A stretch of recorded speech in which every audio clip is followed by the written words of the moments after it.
बिस्मिल्लाहिर्रहमानिर्रहीम। अस्सलाम वालेकुम नाज़रीन, आप यूट्यूब चैनल देख रहे हैं। मैं इमरान खान हूँ। सबसे पहले ईमान मज़ारी साहिबा को सज़ा सुना दी गई, उनके शौहर हादी अली चट्टा को भी सज़ा सुना दी गई है। उन्हें गुज़िश्ता रोज़ तशद्दुद करके गिरफ्तार किया गया था।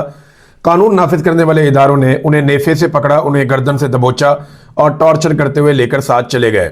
अब ख़वातीन के ऊपर मर्द हजरात इस तरह तशद्दुद करेंगे, ये पाकिस्तान में एक नई किस्म की पॉलिटिक्स, एक नई किस्म की पॉलिसी मुतारिफ करवाई गई है।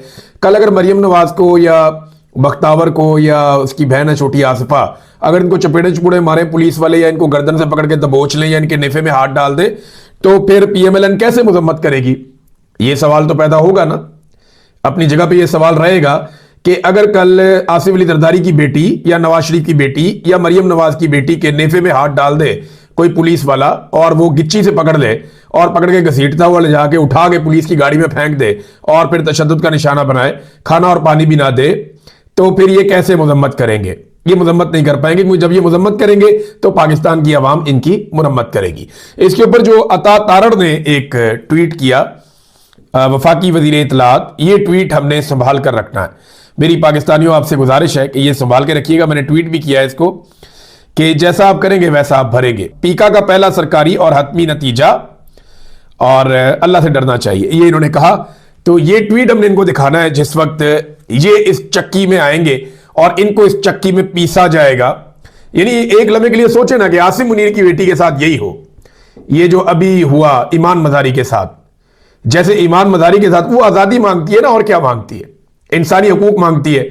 अगर किसी जर्नैल की बेटी नहीं मांगती या फील्ड मार्शल की बेटी नहीं मांगती तो भी उसका कसूर है। आपने उसकी और तरह तरबियत की है। ये बच्चे आज़ाद पैदा हुए, इनके दिमागों में गुलामी नहीं है, ये आज़ादी के साथ जिंदगी गुजारना चाहते हैं। तो बहरहाल सजा सुना दी गई ईमान मज़ारी को और उनके शौहर को। मजमूई तौर पे 17 साल ये सजा बनती है। 3 करोड़ 60 लाख रुपए का जुर्माना भी इन्हें कर दिया। यही पीका कानून एक दिन पीएमएलएन पे लगेगा। बस आपने भूलना नहीं है, भूलने नहीं देना। यही बिलावल पे भी लगेगा, आपने भूलना नहीं है, भूलने भी नहीं देना। यही फजल रहमान पे लगेगा जो इस सिस्टम का सहूलतकार है, आपने भूलना नहीं है और भूलने भी नहीं देना। अदालतें कई मरतबा इमरान खान साहब को वीडियो लिंक पर पेश करने के लिए कह चुकी हैं। बहुत दफा कहा अदालतों ने कि लाओ इमरान खान को वीडियो लिंक पे पेश करो। आज तक कभी ये बहाना, कभी वो बहाना, कभी नेट नहीं आ रहा, कभी लिंक डाउन हो गया, कभी इमरान खान साहब का वहां पे ये प्रॉब्लम है, वो प्रॉब्लम है। लेकिन जैसे ही अदालत ने कहा कि ईमान मज़ारी को और उनके शौहर को वीडियो लिंक पे पेश करो, तो 5 मिनट लगे हैं, सिर्फ 5 मिनट लगे हैं। जज मजूका साहब ने जितने भी किसी मुलजिम को हक मैसर होते हैं वो सारे छीन लिए। मिसाल के तौर पे ये साकिब बशीर साहब बताते हैं, जज अफजल मजूका ने ईमान मज़ारी और हादी अली चट्टा का आज हक के जिरा खत्म कर दिया, 342 का बयान देने का हक भी खत्म कर दिया और फिर हतमी दलाइल का हक भी खत्म कर दिया और 10-10 साल की कैद और जुर्माने की सजा सुना दी। ये तो जनाब मजमूई तौर पे 17 साल बनती है, दीगर सजाएं भी हैं इसके अंदर। अब ईमान मज़ारी के बारे में जब जज ने कहा जी पेश करें उन्हें ऑनलाइन, तो अदालत क्यों नहीं लेकर आ रहे जनाब उन्हें? लॉ एंड ऑर्डर का मसला बन रहा है। एक निहत्ती लड़की से, कमजोर लड़की से आप इतना डर गए। बहरहाल चले, उन्होंने कहा जी पेश करें, तो 1 मिनट से भी कम वक्त में इन्हें पेश किया गया, थोड़े से वक्त के लिए, और अडयाला जेल से वीडियो लिंक के जरिए अदालत में पेश हुए। जज मजूका ने कहा कि आप जरा शुरू करें। ईमान मज़ारी ने पहले पूछा कि क्या मीडिया यहां पे मौजूद है अदालत में? फिर कहा हम पे तशद्दुद किया जा रहा है, हमें पानी और खाना नहीं दिया जा रहा, तुम अपनी नौकरी कर रहे हो। ये जज को कहा तुम्हारी वजह से ये सारा कुछ हो रहा है, हम अदालती कार्रवाई का बाइकआउट करते हैं। ईमान मज़ारी पहले उठकर चली गई, फिर हादी अली चट्टा कुछ कहना चाहते थे, फिर वो भी उठकर चले गए। वीडियो लिंक बंद हो गया। जज साहब ने अपने अमले को कहा ये क्लिप काट कर मुझे भेज दें और फैसले का इंतजार करें, फैसला देता हूं। फिर जज ने वही फैसला कहा जो जज को लिख कर दिया गया था। वो मैं क्यों कह रहा हूं, ये जरा एक आप इस फैसले के अंदर ना ये एक पैराग्राफ है, ये देखिएगा। Promoted the agenda of prescribed individuals and organisations, the accused person declared the Pakistan state as terrorist state in their tweets.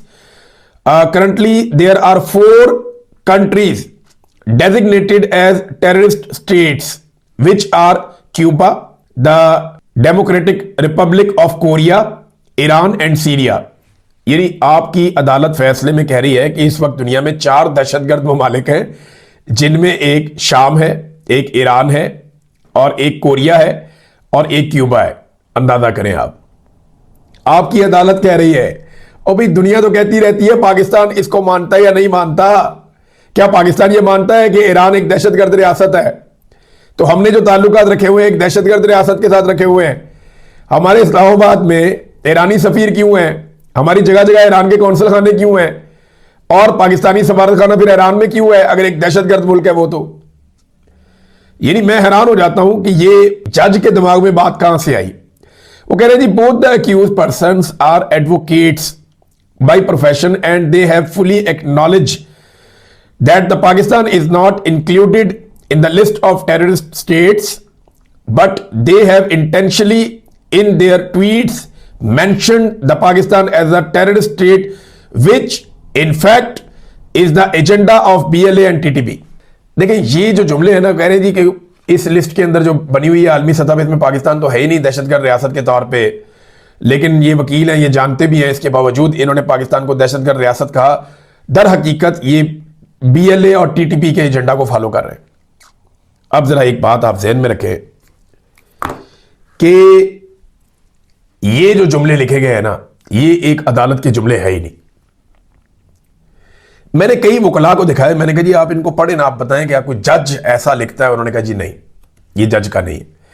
लेकिन क्योंकि मैं एक सहाफी हूं, सारी जिंदगी इन्हीं चीजों को पढ़ने में गुजरी है, तो इस किस्म के ना हमारी मिलिट्री एस्टेब्लिशमेंट की तरफ से जो डॉक्यूमेंट्स आते हैं ना, उनमें इस किस्म की तहरीर होती है। ये तहरीर और ये सारी चीजें कहीं और बनकर आई हैं, ये फैसला भी कहीं और ही बनकर आया और ये फैसला यहां पे जज साहब को दिया गया। जज साहब ने एज इट इज सुना दिया। इससे ज्यादा इसमें और कोई कहानी और इसकी कोई और औकात नहीं है।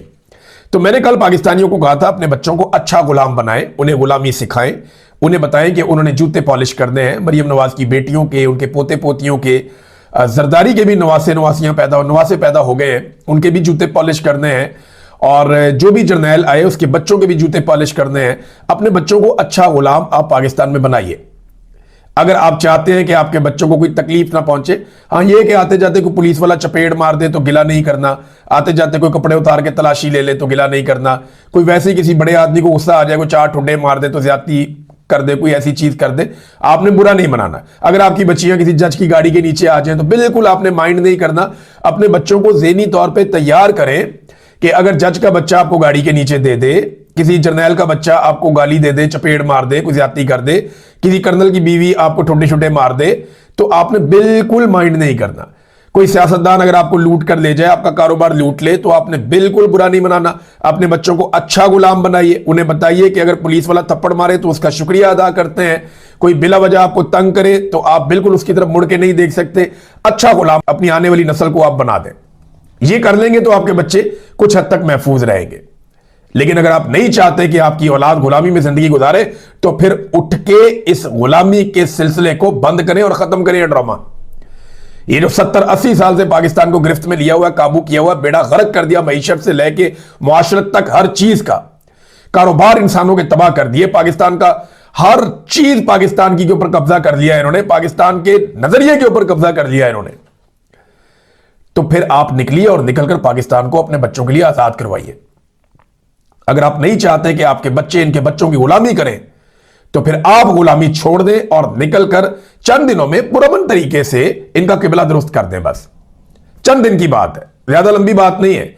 एक आदमी जो दुनिया का मशहूर तरीन आदमी है, मकबूल तरीन आदमी है, वो आदमी जेल काट रहा है आपके बच्चों के लिए, और आप अपने बच्चों के लिए कुछ भी नहीं कर रहे। मर्जी है आपकी भाई। बहरहाल अब तक के लिए इतना ही। अपना ख्याल रखिएगा, अपने इस चैनल का भी। अल्लाह हाफिज।